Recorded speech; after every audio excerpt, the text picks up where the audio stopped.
A Roma, nel quartiere Quarticciolo, i carabinieri della compagnia Roma Casilina, con il supporto del personale del primo reggimento carabinieri paracadutisti Tuscania e del nucleo cinofili di Santa Maria di Galeria, hanno svolto un'imponente operazione straordinaria di controllo del territorio finalizzato al contrasto dei reati in materia di stupefacenti.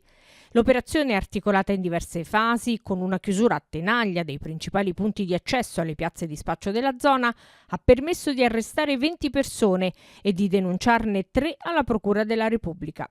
Durante i controlli, i carabinieri di Roma Casilina hanno complessivamente sequestrato oltre 1200 dosi di sostanza stupefacente tra crack e cocaina, una somma contante di 4.500 euro ritenuta a provento dell'attività illecita e 4 coltelli di piccola e media grandezza. In particolare 16 persone sono state colte in flagranza di reato per detenzione ai fini di spaccio di sostanze stupefacenti. Le dosi sono state rinvenute sia a seguito di perquisizioni personali sia all'esito di accurate ispezioni nei luoghi dove gli indagati sono stati sorpresi a occultare il materiale.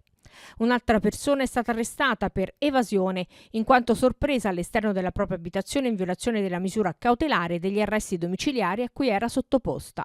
Nello stesso contesto operativo, i militari hanno eseguito 3 provvedimenti restrittivi emessi dall'autorità giudiziaria nei confronti di altrettanti soggetti rintracciati durante il servizio. Infine, i carabinieri hanno denunciato 3 persone, una per detenzione ai fini di spaccio di stupefacenti, una per evasione dagli arresti domiciliari ed un 37enne italiano per ricettazione, in quanto trovato in possesso, senza giustificato motivo, di un casco appartenente ad una società di noleggio.